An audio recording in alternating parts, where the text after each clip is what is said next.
नमस्कार साथियों, स्वागत है आप सभी का आपके अपने चैनल टेट सॉल्यूशन पर। साथियों, आज के सेशन में हम लोग बात करने वाले हैं एलसीएम एचसीएफ के काफ़ी ही महत्वपूर्ण क्वेश्चंस जो कि आपको सुपर टेट में निश्चित रूप से आपको पूछे जाएंगे, क्योंकि आपको केवीएस के बारे में बात कर लिया जाए, DSSB के बारे में बात कर लिया जाए, ठीक है ना। ऐसे प्रश्न आपको निश्चित रूप से पूछे जाते हैं। इन प्रश्नों को बनाना भी बहुत ही आसान काम है, सिर्फ आप देखिएगा आंसर और आसानी से बना सकते हैं। दोस्तों, इस सेशन में आप अंत तक बने रहिएगा। बहुत सारे महत्वपूर्ण प्रश्नों को हम लोग करने वाले हैं और उनके कॉन्सेप्ट को सीखने वाले हैं। और दोस्तों, यदि अभी तक नहीं सब्सक्राइब किए हैं तो जरूर सब्सक्राइब कर दीजिएगा और अपने दोस्तों में भी शेयर कर दीजिएगा। चलिए आज की सेशन को हम लोग शुरू करते हैं और देखते हैं ऐसे प्रश्नों को आप कैसे आसानी से बना सकते हैं। इससे पहले भी दोस्तों कुछ आपको हो चुके हैं क्लास, तो उस क्लास को आप मिस नहीं कीजिएगा, जरूर जाकर के प्लेलिस्ट में देख लीजिएगा। उन सभी वीडियो का लिंक इस वीडियो के डिस्क्रिप्शन में है, वहां से भी आप देख सकते हैं। और नहीं तो आपको बिहार सुपर टेट के लिए आपको प्लेलिस्ट बना हुआ है, वहां से जाकर के सभी इंपॉर्टेंट क्लास आप अटेंड कर सकते हैं। चलिए आज की सेशन को हम लोग शुरू करते हैं। देखिए यहाँ पे ये प्रश्न आपसे पूछ रहा है कि वह छोटी सी छोटी संख्या जिसे 8, 9, 12 और 15 से भाग देने पर प्रत्येक दशा में एक शेष बचे, ऐसे प्रश्न आपसे पूछे जाते हैं कि प्रत्येक दशा में एक शेष बचेगा। बताइए कि इसमें से कौन सा इसका ऑप्शन होने वाला है।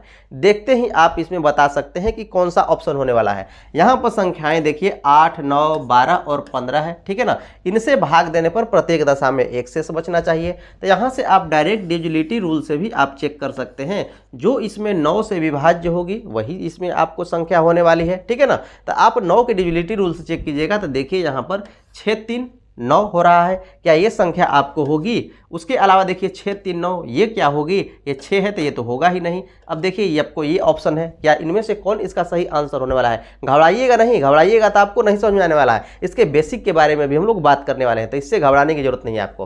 तो यहाँ से आप देख रहे हैं कि ये संख्या विभाज्य हो रही है, ये विभाज्य हो रही है, ये विभाज्य हो रही है। लेकिन प्रश्न में सिर्फ यही बात नहीं कह रहा है, प्रश्न में ये कह रहा है कि एक शेष बचे, इसके बारे में बताइए। तो क्या इसमें आप भाग देंगे तो एक शेष बच पाएगा? तो नहीं होगा, ये भी आपका नहीं होगा। तो बचा कौन? ऑप्शन नंबर डी, और यही इसका सही आंसर होने वाला है। अर्थात 361 में यदि आप 9 से भाग देंगे तो 360 तो आपको कट जाने वाला है। लेकिन जो एक है 360 जो है ये आपको 9 से कट जाएगा, लेकिन जो एक है यही क्या बचने वाला है? आपका शेष बचने वाला है। और यहाँ पर एक शेष बचने के ही बारे में बात किया जा रहा है, तो ऑप्शन आप डायरेक्ट लगा सकते थे। लेकिन अब बात समझिए कि प्रश्न कह क्या रहा है। प्रश्न कह रहा है कि वह छोटी सी छोटी संख्या, तो यहाँ पर आपको ये देखना है कि छोटी सी छोटी संख्या, जब भी आपको छोटी से छोटी संख्या के बारे में बात करें, लिस्ट नंबर के बारे में बात करें, तो हर स्थिति में आपको इसमें एलसीएम का यूज होता है। जब भी आपको छोटी सी छोटी संख्या पूछे तो एलसीएम का आपको यूज करना है। अर्थात एलसीएम वह छोटी सी छोटी संख्या होती है जो दी हुई संख्या से पूरा का पूरा कटती है। अर्थात इन संख्याओं का एलसीएम जो होगा वह छोटी सी छोटी संख्या होगी जो प्रत्येक संख्या से क्या होने वाली है? पूरी की पूरी कटने वाली है, ठीक है ना। तो यहाँ पर जो एलसीएम होगी वही आपको यहाँ पर छोटी सी छोटी संख्या होगी। आपसे पूछी जा रही है छोटी सी छोटी संख्या के ही बारे में, अर्थात इनका आपको एलसीएम ही निकालना था। क्या करना था? आपको एलसीएम निकालना था। लेकिन एलसीएम निकालने की जरूरत नहीं थी, आप डायरेक्ट यहाँ पर आप आंसर निकाल सकते थे। लेकिन अब जब आपको एलसीएम इसका निकालना हो तो कैसे निकालेंगे? तो कुछ नहीं करना है, एलसीएम का कॉन्सेप्ट सीखिए। जब भी आपको किसी का भी एलसीएम निकालना है तो जो सबसे बड़ी संख्या दिख जाए उसी को आपको पकड़ लेना है। जो सबसे बड़ी संख्या दिख जाए उसी को आपको क्या करना है? पकड़ लेना है। और इसी का पहाड़ा आपको पढ़ना है, और तब तक पहाड़ा पढ़ते जाना है जब तक कि इन सभी संख्याओं से वो पहाड़ा में आने वाली संख्या पूरी की पूरी कट न जाए। तो आप इसका पहाड़ा पढ़ेंगे 15, 15 दूना के 30, 45, इस तरह से आप पढ़ते जाएंगे।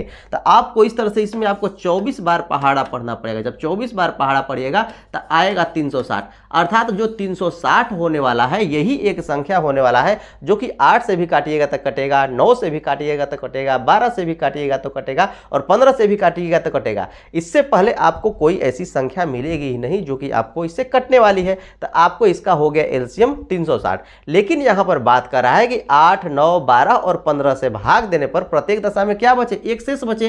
तो एक शेष बचेगा कब? जब यह संख्या एक अधिक होगी तभी तो एक शेष बचेगा। अर्थात वो संख्या होगी कितनी? 361 होनी चाहिए। तो जो ऑप्शन होगा वही उसका सही आंसर होने वाला है, 361। क्या समझ में आया? कोई दिक्कत नहीं। नहीं समझ में आया तो कोई दिक्कत नहीं, आपको बाई ऑप्शन बनाना है। तो यहाँ पर आपको देखना है कि किसकी डिविजिबिलिटी रूल चेक करनी है। जिसकी डिविजिबिलिटी रूल आपको पता हो आसानी से चेक कर सकते हैं। 9 का सबसे आसानी से डिविजिबिलिटी रूल चेक किया जा सकता है, तो इसी को आप यूज कर लीजिए। 9 का डिविजिबिलिटी रूल कहता है कि इनके संख्याओं का योग यदि 9 से विभाज्य है तो संख्या 9 से विभाज्य होगी। यहाँ पर 6 3 9 9 से विभाज्य है, एक क्या है अधिक है, तो यहाँ पर बात कहा जा रहा है कि एक शेष बचे, अर्थात एक अधिक है तो वही क्या होने वाला है, शेष बचने वाला है। ठीक है, तो इस तरह से आप ऑप्शन लगा सकते हैं। नहीं तो इसके अलावा भी आप इसका एलसीएम निकालने का मैं आपको कॉन्सेप्ट बताता हूं कैसे आप बनाइएगा। तो जो सबसे बड़ी संख्या है एलसीएम यदि निकालना हो, यदि ये न समझ में आए तब मैं आपको बता रहा हूं कि एलसीएम कैसे निकालिएगा। कुछ नहीं करना है, समझिए यहाँ पर जो सबसे बड़ी संख्या दिख रही है उसको ज्यों का त्यों रखिए।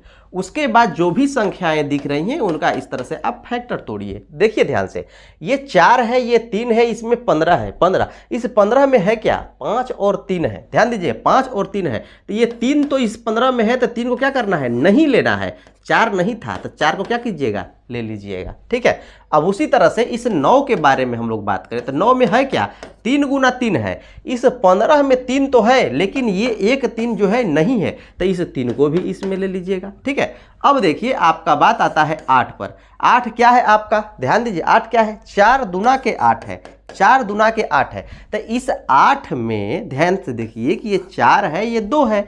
इस 15 गुना 4 गुना 3 के बारे में बात करें तो इसमें देखिए 4 है लेकिन 2 नहीं है, तो 2 क्या करना है, आपको ले लेना है। और जो आपका ये आने वाला है यही एलसीएम होने वाला है। तो आप इस तरीका से भी एलसीएम निकाल सकते हैं और इनका सबका गुणा कराइएगा तो 15 चौके 60, 3 दूना के 6, 6 चौके 24। ठीक है ना, और आपका यहाँ पर हो जाने वाला है 360। ठीक है, तो यहाँ पर हो जाने वाला 360। ठीक है ना, 360। तो इस तरीका से भी आप एलसीएम निकाल सकते हैं। ठीक है, 15 चौके 4, 6 6 के 36, 360 आपका हो जाएगा। तो आपको ये कॉन्सेप्ट पता हो एलसीएम निकालने का तो भी बहुत बढ़िया बात है। जैसे आपको यहाँ पर पहाड़ा पढ़ना है 15 का और उतना बार तक आपको पहाड़ा पढ़ना है, हो सकता है कि इसमें आपको गड़बड़ा जाए कि 24 तक का पहाड़ा हम कैसे पढ़ेंगे, तो वहाँ पर आपको ये कॉन्सेप्ट यूज होने वाला है। सबसे बड़ी संख्या को आपको पकड़ लेनी है और बाकी संख्याओं को आप तोड़ करके एलसीएम डायरेक्ट निकाल सकते हैं। ठीक है, कोई दिक्कत, अब तो आपको कोई दिक्कत नहीं होनी चाहिए। तो जब भी आपको छोटी सी छोटी संख्या के बारे में आपसे पूछा जाए आसानी से आप निकाल सकते हैं किसी का भी एलसीएम। तो चलिए नेक्स्ट क्वेश्चन की ओर चलते हैं और देखते हैं क्या उसे आप आसानी से बना पाएंगे। अब जरूर आपको बनाना चाहिए क्योंकि आपको सारे कॉन्सेप्ट इसके समझ में आ गए हैं। अब देखिए दोस्तों, ये आपका प्रश्न है, इसे आप आसानी से बना सकते हैं, तो जरूर बनाने का प्रयास कीजिए, नहीं तो पुनः एक बार समझने का प्रयास कीजिए। वैसा ही प्रश्न है, यहाँ पर एक शेष बचने के बारे में बात कर रहा है और 7 से भाग देने पर कोई शेष न बचने के बारे में बात कर रहा है। ठीक है ना, और यहाँ पर बात वही कर रहा है कि वह छोटी सी छोटी संख्या, जब भी छोटी सी छोटी संख्या के बारे में बात करें एलसीएम निकालना है, इन्हीं का एलसीएम निकालना है। और निकालने के बाद आपको जो एलसीएम आएगा वो कह रहा है कि एक शेष बचे, जो आपको ऑप्शन है वही उसका सही आंसर होने वाला है। तो ऐसे प्रश्नों को आपको बाई ऑप्शन ही बनाना है। कैसे बनाना है, यहाँ पर आपको चेक कर लेना है कि डिविजिबिलिटी रूल, यहाँ 6 का डिविजिबिलिटी रूल चेक कर सकते हैं आसानी से। कोई संख्या 6 से विभाज्य कब होती है, जब 2 से विभाज्य हो और 3 से विभाज्य हो, अर्थात 2 और 3 से विभाज्य होने वाली संख्या इसमें आपको ऑप्शन में चेक करना है। देखिए ये 26 है, 2 से विभाज्य होगा, 3 से विभाज्य नहीं होगा, खत्म है। ये 61 है, ध्यान दीजिएगा 61 है। ये 600 है, 2 से विभाज्य होगा, 3 से विभाज्य होगा, लेकिन ये नहीं होगा। क्यों नहीं होगा, क्योंकि हमको एक शेष चाहिए। जो क्या होना चाहिए, एक शेष होना चाहिए, अर्थात इनसे हम इसमें भाग देंगे तो एक शेष होगा, वही तो आपका ऑप्शन होगा। तो ये 600 भी आपको नहीं होगा। अब आपके पास बचा 301, तो ये आपका हो सकता है 301। 300 में आप 2 से विभाग देंगे तो कटेगा, 3 से विभाग देंगे तो कटेगा, और एक है अधिक, तो क्या होने वाला है, कटने के बाद भी एक आपका शेष बचने वाला है।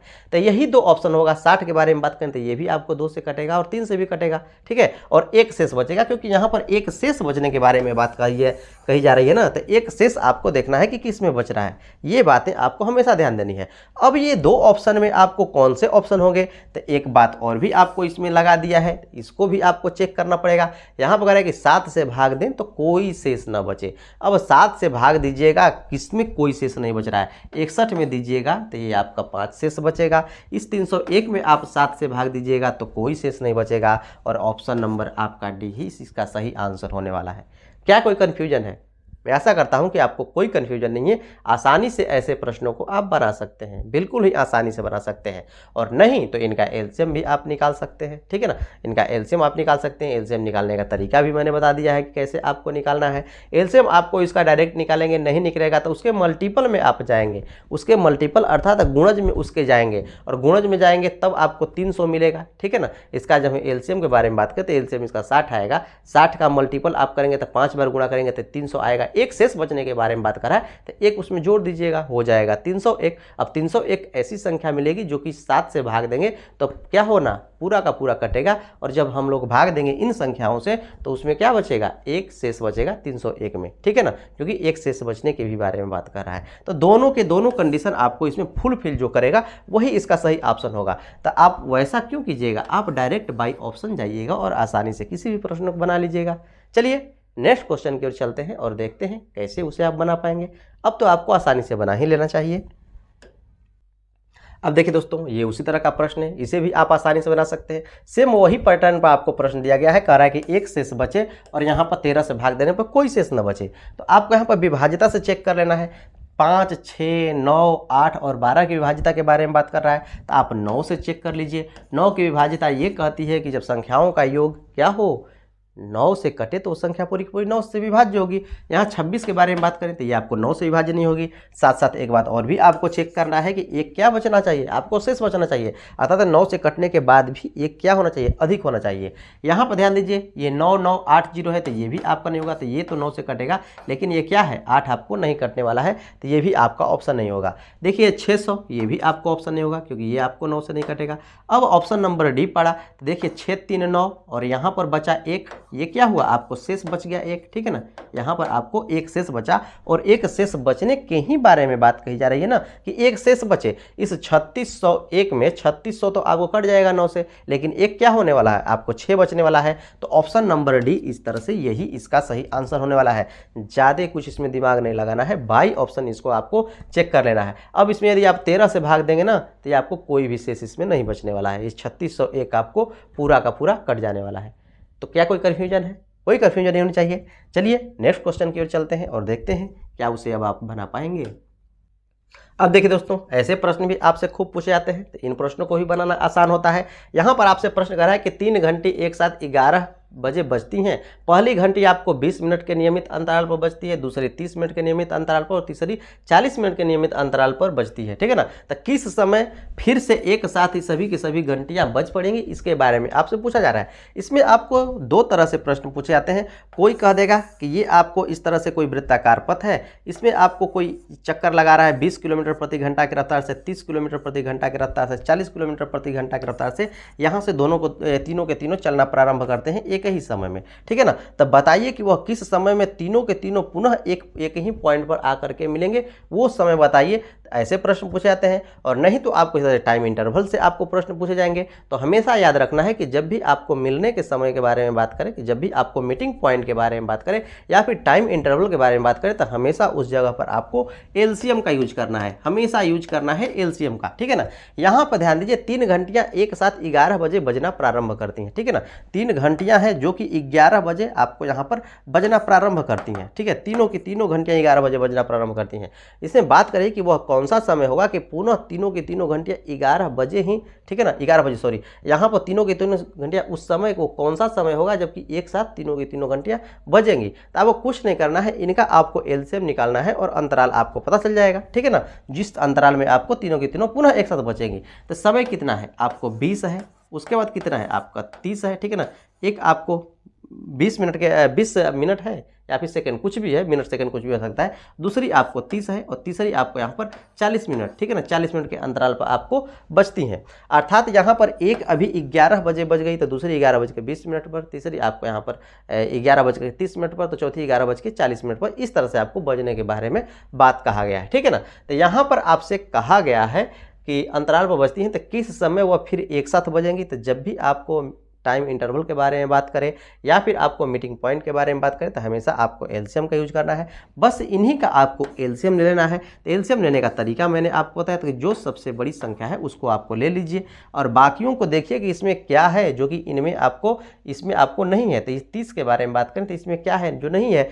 40 के ये देखिए 0 है, इसमें भी 0 है, 0 को नहीं लेना है। 3 के बारे में बात करें, इसमें 3 नहीं है तो 3 को क्या कर लेना है, आपको ले लेना है। आगे देखिए ये 20 है, इसमें भी 0 है, ये 4 में भी 2 है तो आपको नहीं लेना है। तो कितना आने वाला है, ये आपको 4 तिहाई 12 अर्थात 120। ये सभी के सभी मिनट में है, ये सभी के सभी क्या है, आपको मिनट में है। तो ये भी जो आने वाला है ये आपको मिनट में ही आने वाला है, अर्थात 120 मिनट इनका आपको एलसीएम होगा। अर्थात 120 मिनट के बाद तीनों की तीनों जो है आपको यहाँ पर घंटियाँ पुनः एक साथ आपको बजने वाली हैं, ठीक है ना, 120 मिनट के बाद। तो यहाँ पर आपसे पहला जो आपको समय दे दिया गया है कि 11 बजे बजना शुरू करती हैं। तो 11 बजे में जब आप 120 मिनट जोड़ेंगे तो वो टाइम आपको निकलने वाला है। तो 120 मिनट कहने का अर्थ क्या है कि 2 घंटा, ठीक है ना, इतनी बात तो आपको समझ में आ रही ना। तो ये 11 बजे है, इसमें आप 2 घंटा और जोड़ दीजिएगा तो क्या आने वाला है, 1 आने वाला है, अर्थात 1 PM हो जाएगा। 11 के बाद 12, 12 के बाद 1 और ये आपका PM में हो जाएगा, ठीक है। क्या कोई कन्फ्यूजन है? कोई कन्फ्यूजन नहीं होनी चाहिए। ऐसे प्रश्नों को आप आसानी से बना सकते हैं। मैं आशा करता हूँ कि आप इन प्रश्नों को समझ चुके हैं। तो चलिए नेक्स्ट क्वेश्चन की ओर चलते हैं और देखते हैं क्या उसे आप बना पाएंगे। अब देखिए दोस्तों, ये उसी तरह का प्रश्न है। यहाँ पर 5 घंटियों के बारे में बात कहा गया है कि 6, 7, 8, 9 और 12 सेकेंड के अंतराल पर घंटियाँ क्या है, एक साथ बजती हैं। फिर कितने सेकेंड के बाद एक साथ पुनः बजेंगी, इसके बारे में आपसे कहा जा रहा है, ठीक है ना। जो घंटियाँ हैं 6, 7, 8, 9 और 12 सेकेंड के अंतराल पर बजती हैं, तब पुनः एक साथ कब बजेंगी इसके बारे में आपको यहाँ पर पूछा गया है, ठीक है ना। कितने समय पर आपको यहाँ पर बजने वाली है। तो यहाँ पर कोई टाइम तो आपको दिया नहीं है कि इस टाइम से बजना शुरू करती है, तो जो आएगा उसमें आप जोड़ देते, लेकिन आपको यहाँ पर टाइम नहीं दिया है। तो सिर्फ आपको इनका कितने सेकेंड में आएगा वही आपको यहाँ पर बताना है। तो सिर्फ आपका इसका एलसीएम निकाल लेना है, जो एलसीएम आएगा वही उसका सही आंसर होने वाला है। तो एलसीएम कैसे निकालिएगा, एलसीएम निकालने का तरीका, जो सबसे बड़ी संख्या उसको ले लीजिए, छोटी को देखना है इसमें है क्या और क्या नहीं है। तो 9 इसमें है, देखिए 3 है लेकिन 1 3 नहीं है तो 1 3 से गुणा करा दीजिए। 8 क्या इसमें है तो 4 3 12, 2 नहीं है तो 2 इसमें गुणा करा दीजिए। 7 इसमें तो बिल्कुल भी नहीं है, 7 से गुणा करा दीजिए। 6 के बारे में बात करें तो इसमें 6 दूना के 12, 3 भी है 2 भी है, तो 6 से आपको गुणा नहीं कराना है, ठीक है। क्या कोई कन्फ्यूजन? कोई कन्फ्यूजन नहीं चाहिए। इसी में आपको कैलकुलेट करना है और कैलकुलेट कीजिएगा। तो ध्यान दीजिए, वर्षा के 72, 72 में 7 से गुणा करिएगा, आएगा आपको यहाँ पर 504, जो कि ऑप्शन नंबर आपका सी है और यही इसका सही आंसर होने वाला है। यहाँ पर आपको समय दिया गया होता कि 10 बजे आपको यहाँ पर बजना शुरू की, तो अब बताइए कि कितने में, तो आपको यहाँ पर उस सेकेंड में आपको मिनट में बदल लेना होता, मिनट भी उसमें जोड़ दीजिएगा कि इतना घंटा इतने पर बजेगी, इतने मिनट पर बजेगी। तो इस तरह से आप किसी भी प्रश्न को निकाल सकते हैं। तो यहाँ पर सिर्फ आपको टाइम इंटरवल के बारे में पूछा गया था कि कितने इंटरवल पर, तो वो इंटरवल आपको 504 सेकेंड का होने वाला है और वही उसका सही आंसर होने वाला है। क्या कोई कन्फ्यूजन? चलिए नेक्स्ट क्वेश्चन की ओर चलते हैं। अब देखिए दोस्तों, ये आपका प्रश्न है, इसे भी आप बना सकते हैं क्योंकि मैंने जो कॉन्सेप्ट पीछे बताया था वही काम तो इसमें पूछा गया है। कह रहा है कि एक धावक किसी वृत्ताकार पथ पर एक बिंदु से दौड़ना प्रारंभ करते हैं। मैंने बताया था कि इस तरह से कोई वृत्ताकार पथ होगा, कोई यहाँ पर पॉइंट दे दिया जाएगा और यहाँ से 4 धावक है, कहीं 3 देगा, कहीं 2 देगा, कहीं 4 देगा। तो यहाँ पर 4 धावक एक ही समय पर आपको चलना प्रारंभ करते हैं, दौड़ना प्रारंभ करते हैं। और कहा जा रहा है कि जो पहला है वो कह रहा है कि एक चक्कर में आपको एक चक्कर इसका मारता है 200 सेकेंड में। तो मान लीजिए कि ये आपको 200 सेकेंड में मारता है। दूसरे के बारे में बात करें तो ये आपको 300 सेकेंड में मारता है। जो तीसरे के बारे में बात करें तो ये 360 सेकेंड में मारता है। उससे चौथा के बारे में बात करें तो इसका पूरा का पूरा चक्कर 450 सेकेंड में मारता है। तो यहाँ पर आपसे पूछा जा रहा है कि तो कितने समय के बाद प्रारंभिक बिंदु पर एक साथ मिलेंगे, इसके बारे में बताइए। तो मैंने आपको बताया है कि जब भी आपको मिलने के समय के बारे में बात करें तो उस स्थिति में आपको मिलने का टाइम पूछे या फिर टाइम इंटरवल पूछे तो हमेशा आपको एलसीएम निकालना है, ठीक है ना। तो एलसीएम आपको निकालना होगा किसका किसका, तो 200 का एलसीएम निकालना होगा, 300 का निकालना होगा, 360 का और 450 का। कैसे एलसीएम निकालेंगे इसके बारे में भी आपको मैंने कॉन्सेप्ट बताया है। जो सबसे बड़ी संख्या है उसको आपको ले लेना है जब भी एलसीएम निकालना है। तो सबसे बड़ी संख्या 450, इसे आपको ले लेना है। इस 450 में देखिए ये 9 5 1 45 है, ठीक है ना। ये 0 भी है तो सब में 0 है, तो 0 आपको सब में से अब खत्म हो जाने वाला है। तो न तो इसमें 0 न तो इसमें 0। अब इसके अलावा अब इसमें देखना है कि कौन सी संख्या है इसमें जो होगी, इसमें उसको नहीं लेना है, जो नहीं होगी उसी को लेना है। तो ये देखिए ध्यान से, ये 9 चौके 36 है, तो इसमें 9 5 45, 9 तो है लेकिन 4 नहीं है, तो 4 क्या कीजिएगा, ले लीजिएगा। क्या कोई कंफ्यूजन है? अब उसी तरह से यहाँ पर ध्यान दीजिए, ये 30 है। अब 30 में क्या है और क्या नहीं है, तो ध्यान दीजिए यहाँ पर 30 है तो ये 6 5 30 है, तो इसमें 5 है कि नहीं है, 9 भी है, ठीक है ना, ये 5 भी है। अब 9 देखिए, 9 में क्या है, 3 है और 4 भी यहाँ पर है, तो 3 और 4 है, तो यहाँ पर 6 भी तो है ना, इस 4 में 2 गुना 2 4 न है, तो 3 दूना के 6 भी है, तो इसको आपको नहीं लेना है। अब उसी तरह से यहाँ पर 20 के बारे में बात करें तो 20 में भी क्या है, 5 गुना 4 है, तो 5 तो इसमें है ही, 9 5 45। 4 के बारे में बात करें तो 4 भी है, इन सबको नहीं लेना है। तो इनका एलसीएम कितना हो गया, 1800 हो गया, ठीक है ना, 1800 हो गया। अर्थात जो ऑप्शन होगा वही उसका सही आंसर होने वाला है, तो ऑप्शन नंबर बी भी इसका सही आंसर हो जाएगा, ठीक है ना। ये सभी के सभी ऑप्शन आपको गलत हो जाने वाले हैं। 1800 आपको ये वो छोटी सी छोटी संख्या प्राप्त होगी, जिसके इससे भी आपको देंगे, भाग देंगे तो पूरा का पूरा कटेगा, इनसे भी काटेंगे, इससे भी काटेगा। अर्थात एलसीएम वह छोटी सी छोटी संख्या होती है जो दी हुई संख्या से पूरा का पूरा कटती है। एक बात और भी याद रखिएगा, एचसीएफ वह बड़ी से बड़ी संख्या होती है जो दी हुई संख्या को पूरा का पूरा काटती है। यदि आप बेसिक से नहीं एलसीएम एचसीएफ का क्लास किए हैं ना, तो आपको ये बातें हो सकती हैं कि थोड़ा बहुत कुछ अलग तरीका का समझ में आए और ना अच्छी तरह समझ में आए, तो बेसिक वीडियो आप जरूर देख लीजिएगा, उसमें हर तरीके से हमने बात किया है, ठीक है। तो यहाँ पर इसका हो जाने वाला है 1800। अब देखिए यहाँ पर 3600 है, ये भी इसका सही आंसर हो सकता है, लेकिन जब ये 1800 नहीं होता तो जो इसका मल्टीपल है वो भी उसका आंसर हो सकता है। ये 3600 भी आंसर हो सकता है, लेकिन यहाँ पर 1800 नहीं दिया होता तो, क्योंकि यहाँ पर आपसे पूछा जा रहा है छोटी से छोटी संख्या के बारे में, एलसीएम के बारे में, और एलसीएम क्या होती है, छोटी से छोटी संख्या होती है। तो ये 1800 है, ये क्या है आपको 1800 है, इस 3600 से 1800 क्या है, छोटी की छोटी है, इसलिए आपको 1800 ही इसका सही आंसर हो जाएगा। 1800 यदि नहीं होता तो 3600 इसका आंसर लगाते, क्योंकि इसका मल्टीपल भी क्या होने वाला है, इसका एलसीएम ही होने वाला है। जो 3600 है, 3600 में भी आप 200 से 300 से 360 से 450 से भाग दीजिएगा तो पूरा का पूरा कटने वाली संख्या आपको प्राप्त होने वाली है। क्या कोई कन्फ्यूजन? कोई कन्फ्यूजन नहीं होनी चाहिए, ये बातें आपको अच्छी तरह से समझ में आ गई होगी। तो चलिए नेक्स्ट क्वेश्चन की ओर चलते हैं और देखते हैं क्या अब आप बना पाएंगे। अब देखिए दोस्तों, ये आपके हैं, यहाँ से हम लोग एचसीएफ का शुरुआत करने वाले हैं और यहाँ पर आपको एचसीएफ पूछा जा रहा है। तो एचसीएफ आप आसानी से देखते ही बना सकते हैं, 5 सेकंड में बना सकते हैं। एलसीएम का वीडियो, एचसीएफ का वीडियो पीछे भी आपको हो चुका है, उसको आप जरूर कर लीजिएगा। एचसीएफ निकालने का बहुत ही आसान तरीका है, कुछ नहीं करना है, जो भी आंकड़े दिए हुए हैं इनका आप अंतर कर लीजिए। क्या कीजिए, अंतर कीजिए। अंतर आएगा कितना, 60 में से 30 घटाइएगा तो आएगा 30, ठीक है ना। अब आपको देखना है कि जो ये अंतर है क्या इन दोनों को काट पाता है, यदि काट पाता है तो वही उसका एचसीएफ होने वाला है। तो यहाँ पर ऑप्शन नंबर डी ही इसका एचसीएफ हो जाएगा, क्योंकि 30 को भी काटेगा और 60 को भी काटेगा। क्यों? क्योंकि एचसीएफ क्या होता है, एचसीएफ क्या होता है, वह बड़ी से बड़ी संख्या होता है जो दी हुई संख्या को पूरा का पूरा काट दे। तो 30 को भी काटेगा, 60 को भी काटेगा, इसलिए ये क्या हुआ, एचसीएफ हुआ। क्या कोई कन्फ्यूजन है? अब उसी तरीके से यहाँ से आपको इनका एचसीएफ निकालना हो, इनका भी एचसीएफ निकालने के लिए वही काम करना है, इनकी अंतर इनका आपको ज्ञात करना है। तो ध्यान दीजिए, ये 49 है, ये 23 है, इनका आप अंतर कीजिएगा। अंतर कीजिएगा तो आएगा कितना, 26 आएगा, ठीक है ना। अंतर कीजिएगा तो कितना आएगा, 26 आएगा। अब आपको देखना है कि क्या 26 इसको भी काट पाएगा, इसको भी काट पाएगा, तो ये नहीं काट पाएगा। जब आपको यहाँ पर पहली बात तो ये देखना है कि काट पाता है कि नहीं। यदि नहीं काट पाता है ना, तो इसको आप तोड़िएगा, इसको आप तोड़िएगा फैक्टर्स के रूप में और देखिएगा कि इनमें से कौन सा फैक्टर इन दोनों को काट पाता है, ठीक है ना। तो यहाँ पर इसको आप तोड़िएगा, ठीक है, 13 दूना के 26 के रूप में, ठीक है ना। तो अब 13 दूना के 26, 2 तो इनमें से किसी को नहीं काट पाएगा। 13 के बारे में बात करें, हम लोग बड़ा को चेक करने वाले हैं, ठीक है ना। अक्सर बड़ा को ही चेक करना है, छोटे को नहीं चेक करना है। अब तो डायरेक्ट यहाँ पर दिख रहा है कि छोटे से क्या होने वाला, नहीं कटने वाला है, अर्थात 13 ही आपको मिल रहा है। तो इसको काटिएगा, 13 सत्ते के 91, ये भी आपको कटने वाला है और ये भी आपको कटने वाला है। तो इस तरीका से आपको यहाँ पर इनका एचसीएफ के बारे में बात किया जाए तो एचसीएफ आपको यहाँ पर प्राप्त हुआ 13, जो कि ऑप्शन नंबर सी है और यही इसका सही आंसर होने वाला है। क्या कोई तकलीफ है इसमें? कोई तकलीफ नहीं होनी चाहिए। जब भी आपको एचसीएफ निकालना है तो उन संख्याओं का आपको अंतर निकालना है। तो चलिए नेक्स्ट क्वेश्चन की ओर चलते हैं और देखते हैं क्या उसे आप बना पाएंगे।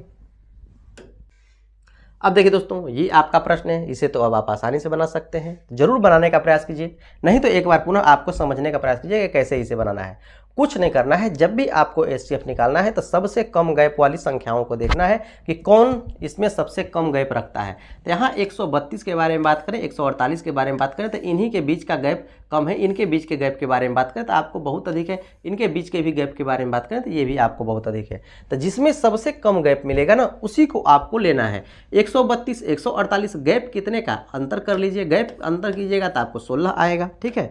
क्या कोई दिक्कत है? अब यहाँ पर आपको 16 आएगा, 16 से अब आपको भाग देना है सब में, क्या कट पाएगा? तो देखिए 58 ही आपको नहीं कट पाएगा, तो 16 हो नहीं सकता। अब इस 16 को आपको तोड़ना पड़ेगा, ठीक है ना।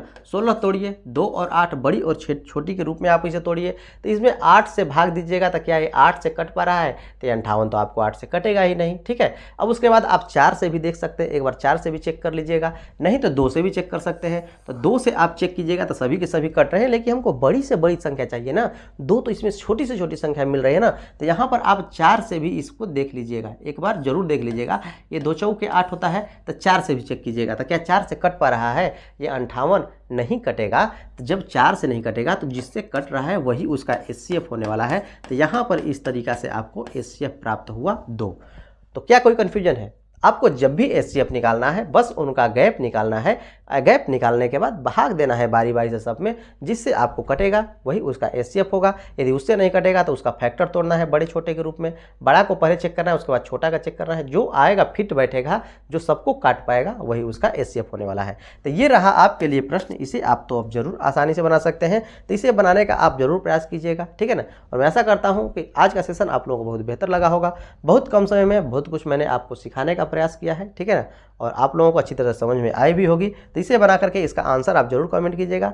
इस तरह से इस चैनल में बने रहिएगा। आज के लिए इतना ही, देखने के लिए धन्यवाद। चलिए मिलते हैं इस तरह की नेक्स्ट इंटरेस्टिंग वीडियो में।